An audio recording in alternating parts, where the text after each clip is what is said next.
Hello good students, good morning. How are you today?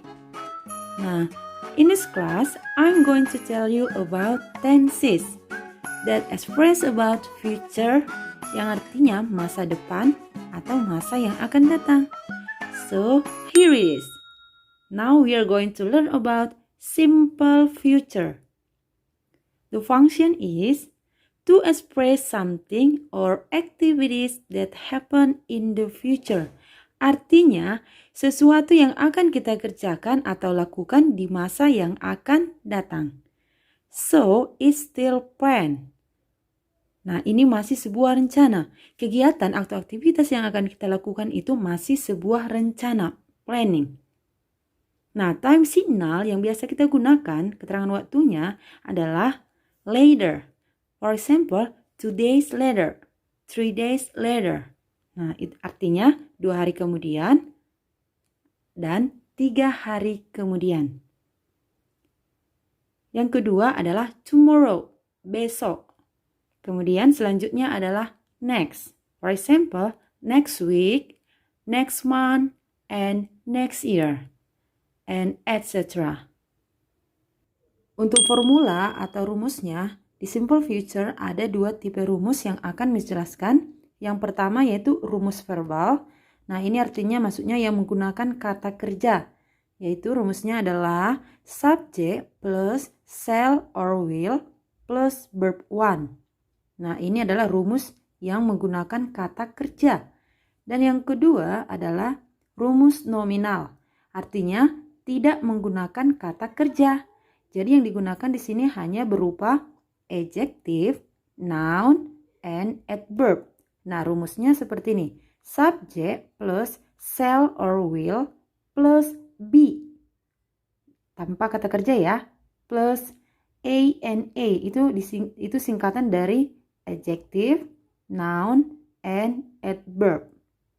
Perbedaan dari shall dan will ini berada di subjeknya.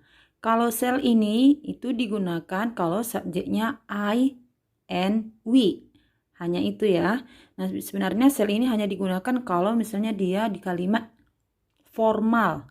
Nah, dan ini jarang digunakan. Sedangkan will ini bisa digunakan untuk all subjects ya. Untuk semua subjek bisa menggunakan will. Perhatikan rumus kalau kalimatnya yang negative sentence dan interrogative sentence. Jadi kalau rumusnya dia negative sentence, maka setelah will dia ada penambahan not. Begitu juga dengan nominalnya. Dan perhatikan sekarang interrogatif. Will-nya berubah posisinya jadi di depan. Kemudian diikuti dengan subjek dan diikuti dengan verb 1. Dan begitu juga dengan nominalnya subjek. Diikuti dengan subjek, kemudian diikuti dengan be dan noun, adjective, and adverb. Oke, sekarang kita masuk ke contoh. For example, dia akan pergi ke Bali besok. Nah, untuk positifnya kita buat she will go to Bali tomorrow. Kalau negatif sentence-nya kita tambahkan not, she will not go to Bali tomorrow. And interrogatifnya, will she go to Bali tomorrow? Contoh kedua, ibu saya akan memberi kamu hadiah minggu depan. Maka, my mom will give you a gift next week. Negatifnya, my mom will not give you a gift next week.